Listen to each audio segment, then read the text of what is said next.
everybody. My name's Yon. If you don't know me, I'm one of the pastors, and I get the privilege of preaching today because Team Williams is in Springfield doing wedding number 2. Not really a wedding, but they're celebrating with all of Dan's son-in-law's extended family in Springfield with their recent nuptials. And the best part of me preaching is that you don't have to listen to me talk about announcements, right? You get someone like Michelle, who's up here doing meditative breathing and all sorts of things, and she's not rambling on for hours, right? So it's probably the best part. The worst part is you have to listen to me ramble on for even longer. So, but we are right in the middle of our series, Mythbusting, How to Win the Worldview War.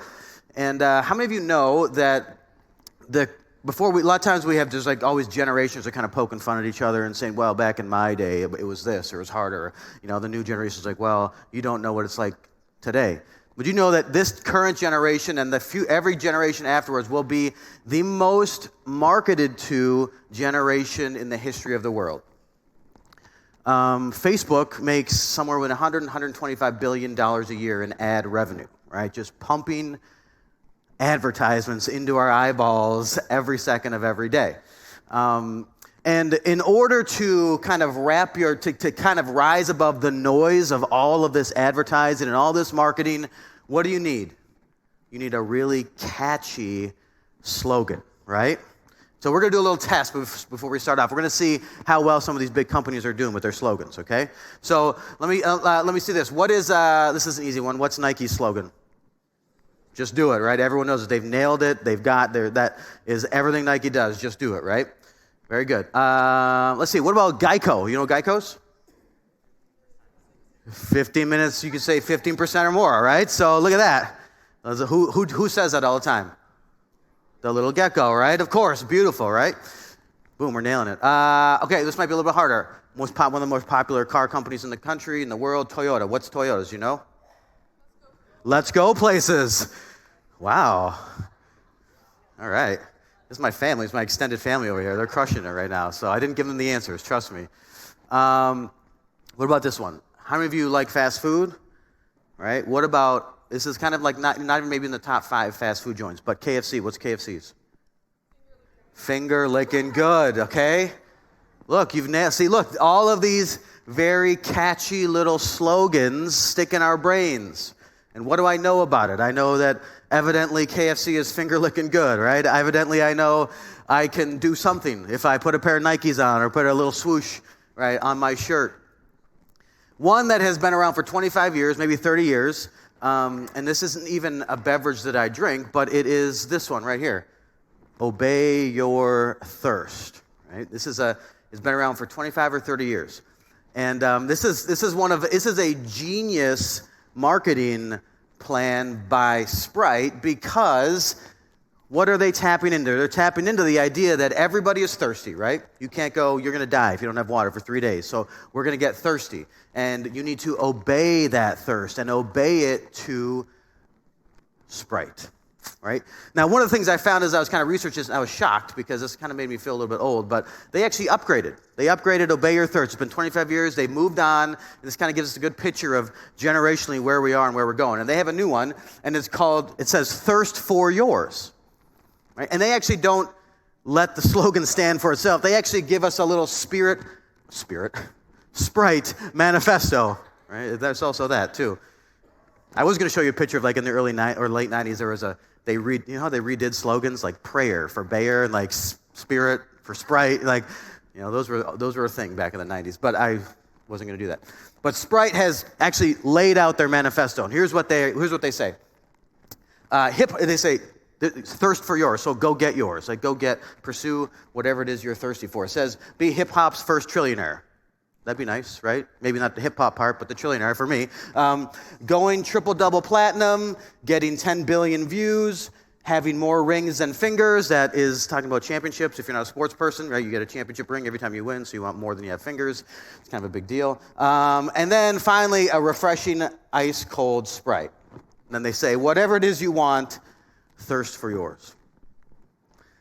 Now, can we just pause and reread this and acknowledge how absurdly ridiculous this thing is, this marketing campaign? Who wants to be a trillionaire? That would be pretty great, right? I'd love to be a trillionaire. Who wants to be so successful in the music industry, you have all these platinum records? Me. Who wants to be a billion views? I do. Who wants to have more rings and fingers? I do. And then suddenly they just slip in a refreshing ice cold Sprite. Like that is somehow equivalent. Like I enjoy a carbonated bottle of high fructose corn syrup that won't stain my teeth as much as anybody, but it's in that list. So it's patently ridiculous, but it's also equally genius, because what is Sprite doing?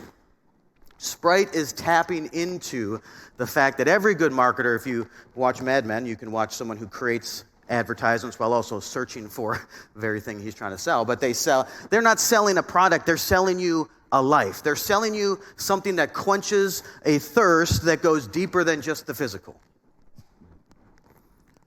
And so today we are going to look at the common cultural myth that says, I can find true satisfaction in this world apart from God.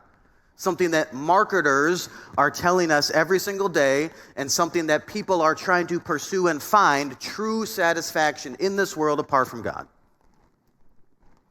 So we're going to debunk this myth. Now, Sprite, as genius as they are, to use the thirst metaphor, they are not the only ones to do it. In fact, this has been a common metaphor in Scripture for quite a long time. And we can kind of get a good picture of what this myth looks like in our culture and in kind of how humans pursue their thirst beyond that physical. And we look in Jeremiah chapter 2, verses 11 through 13. And he says this, "Has any nation ever traded its gods for new ones, even though they are not gods at all?" God is speaking. This is essentially the condemnation to the people of Israel from God to the nation of Israel, saying, this is why you're going to be facing judgment. Some context. "So has any nation ever traded its gods for new ones, even though they are not gods at all? Yet my people have exchanged their glorious God for worthless idols. The heavens are shocked at such a thing and shrink back in horror and dismay, says the Lord. For my people have done two evil things. They have abandoned me, the fountain of living water, and they have dug for themselves cracked cisterns that can hold no water at all." If you don't know what a cistern is just a waterproof thing that you build that collects rainwater so that you can drink it later. So what is God saying? Is that the condemnation is that his people, humanity, has traded their relationship knowing God, the source of living water, for broken, cracked cisterns that don't even hold water. And you can't even drink from it. If there is water in there, it's polluted because they're cracked and broken. So it provides us this picture of how does this show up? I can find true satisfaction in this world apart from God. And what am I doing? All of humanity is trading our relationship with God, the source of living water, for broken and cracked cisterns. And we are pursuing the quenching of our thirst in other places. And the proliferation of this myth is actually reaching a cultural crisis if you were to look around. Some people might disagree with the idea that this is a crisis, that people are pursuing the quenching of their thirst somewhere other than God, trying to find it in this world. You might say, well, why is that a problem? There's more people today who have the freedom to pursue and quench whatever thirst they have in whatever way they want. Some people would say, that sounds pretty good. What's wrong with that?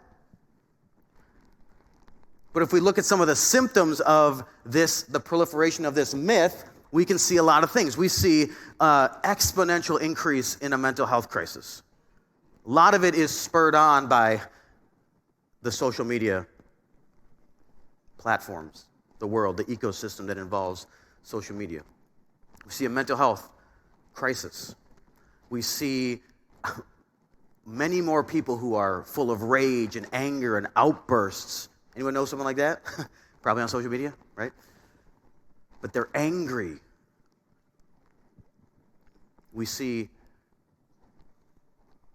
increased, heightened levels of anxiety around the little things of life and the big things of life and everything in between. Anxiety around uncertainty. And so the proliferation of this myth is creating a cultural crisis because everybody is searching for something that will truly satisfy, that will truly quench our thirst. And this isn't unique to our culture. There are just some unique symptoms that come along with it. This has been going on for years and years and years. Thousands of years, really what it means to be a human is the pursuit of this true quenching and true satisfaction. We can see this through some people who have actually attained the ultimate. The thing that we're pursuing, the thing that Sprite would say, here's the ultimate peak. The good thing is most of us actually don't have the opportunity to get to the top, right? So we don't actually get to experience what it's like to realize, oh, this really isn't all it's cracked up to be. But there are some people through history who have achieved that mountaintop, and they give us a window into how dissatisfying it actually is, the pursuit of this. In the Bible, there's one, Solomon, King Solomon, back in the Old Testament. The richest man, the most powerful, had a couple thousand concubines, so whether it was sex, money, the most wise person, when it was intellect, he had it all. And what was his conclusion? It's all meaningless. Ancient Greeks, there was a philosopher, a poet named Horace, and he was best friends with someone, and this best friend happened to become Caesar Augustus. Wouldn't that be like, we want to be best friends with the future ruler of the entire world? So he reaches the pinnacle, and he says, I've been to the mountaintop, and there's nothing there. We fast forward in the modern day, Rockefeller, arguably the richest man in the history of the world, when asked by a reporter, how much more do you need? How much more money do you need? What was his answer? $1, or some people say just a little more. Just one more. Never ending. I almost had Pastor Jonathan play the song, famous song. When you think of the word satisfaction, what song comes to your mind? Can't get no satisfaction, right? So we'll play that after the service or after the preaching. Don't worry. Stick around. Nope. Bono, I still haven't found what I'm looking for. See, it doesn't matter. There are certain people who reach the ultimate, the thing that we're all striving for, and when they get there, they realize that thirst is not quenched. There is something more. It's never good enough. And C.S. Lewis, I'm going to read a little quote because C.S. Lewis kind of wraps it up for those of us we're not the peaks in everything we're doing, but a lot of us are searching for true satisfaction in different places. And it's not just happiness. Pastor Dan talked about happiness in week 1 and how, our lives aren't about happiness, but about holiness. And happiness is, if you've been living for maybe 20 or 30 years, you realize happiness is really kind of like that's such an insufficient, immature, lame thing to describe what it is we're looking for, right? And so most of us say, okay, well, it's not happiness, but there's something a little bit deeper than that. But here's what C.S. Lewis says about the things that we're pursuing. It's possible for you to read in the back, so just trust me. But he says this, most people, if they really learned how to look into their own hearts, would know that they do want and want acutely something that cannot be had in this world. There are all sorts of things in this world that offer to give it to you, but they never keep their promise. The longings which arise in us when we first fall in love, or when we first think of some foreign country, or when we first take up some subject that excites us, these are longings which no marriage, no travel, and no learning can really satisfy. He says, I'm not speaking of what would ordinarily be called unsuccessful marriages or trips or so on. I'm speaking of even the best possible ones. There is something, though, that always we grasp at, and in the first moment of longing, it fades away in the reality. Oh, the spouse may be the great spouse. The scenery has been excellent, and it's turned out to be a wonderful job, but it has evaded us. It. What is it? Sprite knows that we are looking for it. And they're going to try to hustle us some cheap sugar water to help us find it. But at the same time, we are pursuing it. Everyone is pursuing it. And we are trying to find it, that true deep satisfaction, in something that's going to satisfy us the same way some sugar water is. We might find really good sense of meaning and purpose in being a great dad, husband, wife. We might have a great job where we find meaning and purpose. We might have some great experiences and go see some beautiful scenery. But at the end of the day, if we take it from the people who have actually achieved everything that they could possibly imagine, we can't find it. And what we realize is that the things that we think will quench our thirst leave us, in fact, more parched.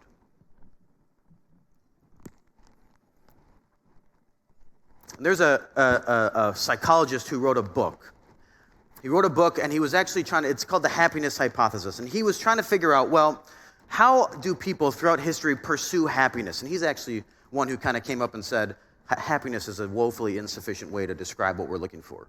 So he's talking about true satisfaction. Now, how do people throughout the history and generations of humanity, how do they cope with the idea that they're pursuing it? And how do they adjust to the idea that if we believe what C.S. Lewis says is true, that we are not going to actually find it in all of these other things? How do they adjust, and how do they make sense of the world if they are trying to find it, but they can't actually find it in all these other things? What do they do? What do people do? How do they respond? How do they deal with that? And he actually describes two ways through all of his research about ancient civilizations and modern civilizations. He describes kind of two approaches that people take. And he says there's an ancient way to approach this adjustment, this disappointment, this realization that I can't find it in anything on this world. There's an ancient way, and there's a modern way. And I think we can learn something about, maybe look in the mirror a little bit and say, how is this? Am I pursuing it? Am I adjusting to the pursuit of it by looking at these two different ways? The first one is the ancient way. Now, this is the ancient way in that these are ancient Greeks and ancient Eastern philosophies, and they actually say it is not out there, so stop trying to find it. They actually come to the conclusion it's not out there. And there's kind of two reasons why, is that there's one group, kind of emerged out of Greek philosophy, is that it is not out there because there's really nothing beyond the material world, and so this is really it. It is just living. And so there's no it. There's no deep, true satisfaction. And this kind of just shows up in a way that one of the more popular, I think I mention a Stoic philosopher every time I'm up here, but they kind of emerge in all of my research. But his name is Epictetus. And this is what he said. This is how it kind of shows up in their life. He says, while kissing our own child, whisper to yourself, in your mind, tomorrow you will die. What's he doing? What's he saying? He is essentially saying the response to the idea that I can't find it in anything on this world. He's saying, emotionally guard yourself, detach yourself from the things that you love the most, because you're not going to find purpose and meaning, and you're going to do yourself a lot of harm, emotional harm, if you just don't detach. So every time you kiss your child, say, this is great, I can love my child, it'll be great, but I'm keeping my distance, I'm detaching my emotions. Something that emerged out of the Eastern ancient tradition is, you might have heard this if you have any idea about Buddhism. Buddhism, they have this famous phrase called, the world is due. The world is due. And unlike the Greeks, they don't think, well, there's only the physical, there's nothing beyond. What they are saying is that the physical is actually an illusion. This life is an illusion. So the world is due in that every time dew shows up, there's individual dew droplets, but your individuality is just an illusion. Ultimately, the dew will flow back into the ocean and we'll all be one. So if you know anything about Buddhist meditation, it's kind of the idea is that you rise above the physical. And again, the idea is detachment. I detach myself from this world because the pursuit of it doesn't exist, so I'm going to stop looking for it. But we're not ancients, right? We've all matured and evolved, right? We're smarter than those ancient people. So we got a whole new way of doing things in the modern way. And this is what the modern way says. The modern way says, it is in fact out there, so don't let anyone stand in your way of getting it. Of course, it's out there. Everyone out of the way, I'm going to go find it. I'm going to identify and define what it is, and I'm going to go get it regardless of who's in my way. And because this is, because the ancients, they weren't stupid, but, we modern people think we're the smartest people who ever have lived, and we are pursuing this, but ultimately it ends up in failure. And so what happens? Well, the modern way creates it creates a couple different approaches, a couple different reactions as we pursue, yes, it's out there, get out of my way, I'm going to do everything I can to find it. And when we can't find it, something happens in us. And there's 4 different things that this writer identified, who in the happiness hypothesis, he says, these aren't my words, these are his conclusions. He says there's 4 things that show up in the modern people. And you might know some people like this. The first one is people become perpetually frantic. If I am pursuing it, get out of my way, don't stop me. I ultimately can't find it, so what happens? I become perpetually frantic. And what happens is I start to realize I don't have it, and I start looking for the better. The better job, the better spouse, the better fill in the blank. It's got to be better. So what are they doing? They are blaming the things themselves, saying, if only my wife or spouse were better, then I would have it. So what do? I'm going to go find another spouse. If only my job were better, I'm going to upgrade my job. And so there's a franticness of always pursuing it, always upgrading to the better.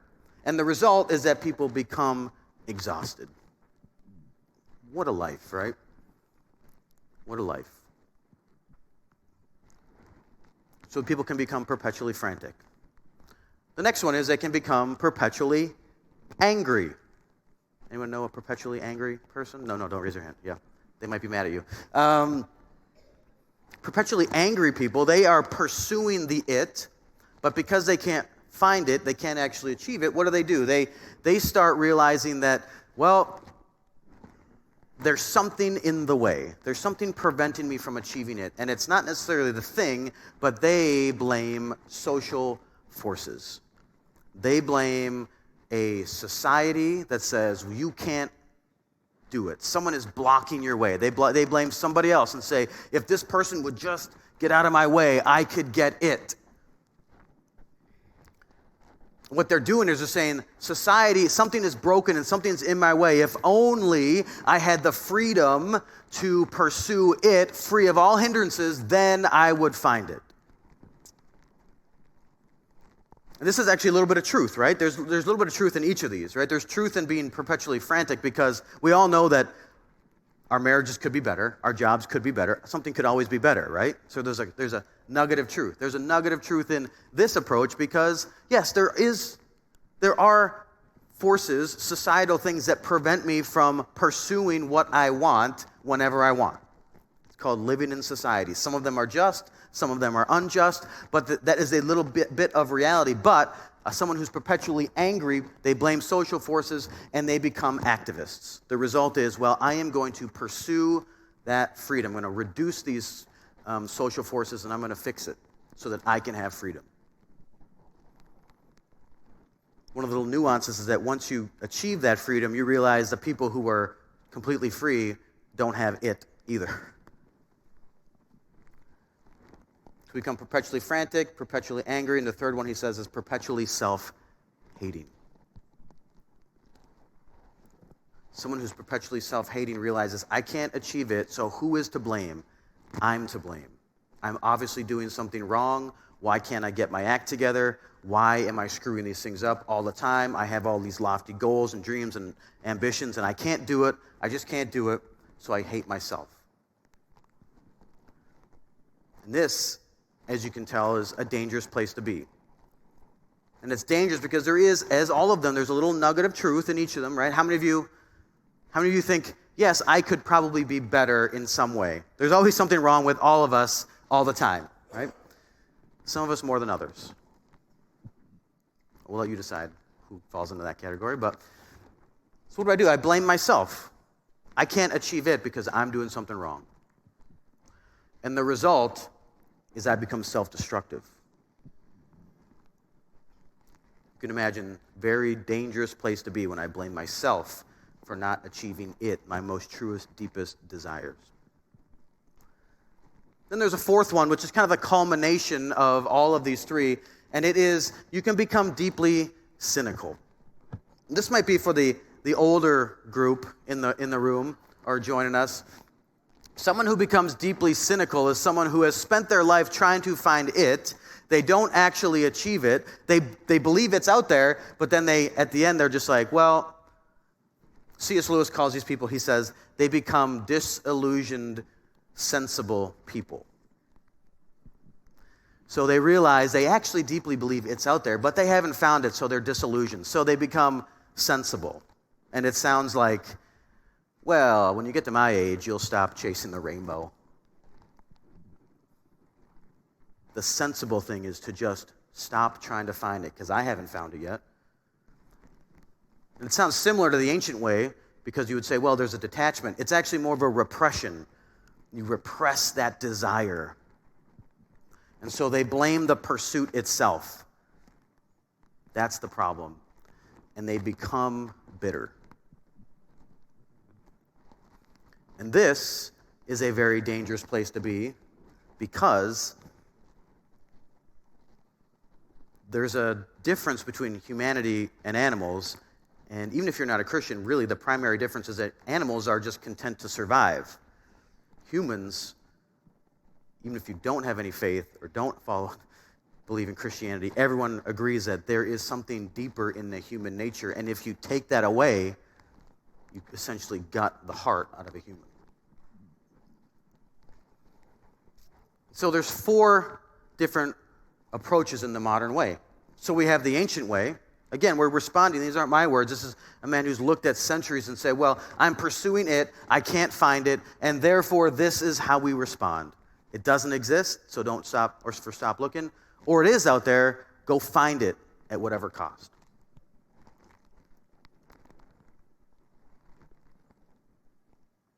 But as you are probably aware, this is an insufficient way to live your life. This doesn't sound very compelling to me. There is an alternative way, obviously, because we're in a church, we love Jesus, and we're myth-busting, right? So obviously we're going to look at what's the converse, what's the contrary approach, the unique Christian approach, and there is a Christian way. And the Christian way is this, is that it is out there, and it can be found, just not in this world. I derive a lot of joy from my family, from my wife, my kids. My daughter's a little over 2 years old, and so she's got a little sense of humor. I love putting her to sleep, even though sometimes it's crazy. I love watching her jump around. I love the fact that my wife is like, we should tell her to stop doing that. And I'm like, no, it'll be fine. Then she hurts herself, and I'm like, I probably should listen to my wife, right? But right? I mean, there is all sense of deep joy and meaning in my life, but ultimately, if I start searching for it in my wife, in my daughter, in my son, in my family, in my job, ultimately, I'm going to end up being, I can see myself in the future, a disillusioned, sensible person. But if we approach this rationally, even if you don't believe in Jesus, even if you don't really have a faith, right? I realize when I go to bed at night, I realize that my deep, truest satisfaction is not in my family, and it's not simply because I have a faith paradigm, which I view things, but there is something deeper. And there's this longing, and I engage lots of people who don't know Jesus, lots of people who are trying to make sense of this world, and there's depth of longing. And really, if we approach him, you say, well, I mean, really, is the Christian view really the one? Well, we can approach this rationally and say, well, yeah, it is. If we think about it, C.S. Lewis helps us figure it out. If we have these longings that can't be satisfied in this world, then there's something else. And here's what he says. He says, creatures are not born with desires unless satisfaction for those desires exists. He says, a baby feels hunger. I got a 3-month-old, and he's 22 pounds, so he's hungry. But he feels hungry, and there's such a thing as food. A duckling wants to swim. Well, there is such a thing as water. When men feel sexual desire, well, there is such a thing as sex. If I find myself a desire which no experience in this world can satisfy, the most probable explanation is that I was made for another world. So what does this look like? What is the solution? Where do we find our true, deep, quenching satisfaction? Jeremiah gives us the answer. Jeremiah, this is God speaking to the people of Israel and saying, well, you've broken all these promises. Here's what you've done. Here's the solution that I'm providing you. Here's what he says. He says, I will be their God, they will be my people, and they will not need to teach their neighbors, nor will they need to teach their relatives, saying, you should know the Lord. For everyone from the least to the greatest will know me already, says the Lord. And I will forgive their wickedness, and I will never again remember their sins. What's the solution that God has provided us that will quench our thirst? He says, you should know the Lord. C.S. Lewis posits the idea that we have a desire, and if that desire cannot be satisfied in this world, it is something beyond this world. And what is that deepest, truest desire? What is the satisfaction that we can find? And that is to know the very person who put that desire in us. Is that a creation to know the very creator that put in the sense of purpose in the first place, that put the thirst there. See, creation is not meant to satisfy you or me. It is meant to be joyful and pleasurable and peaceful, simply so that we would run after the ultimate source of joy and pleasure and peace, the one who will truly satisfy our hearts. This is why the psalmist says, my soul thirsts for the living God. Where can I go to meet him? This is why Augustine, one of the most brilliant men and brilliant theologians ever, he said, our hearts are restless, O Lord, until they find their rest in thee. To know our Creator is the ultimate quenching of the thirst. He is the person beyond this world, the person who gave us the thirst to begin with. But if you know anything about Christian theology, you will know that just simply saying you need to know God is only part of the answer.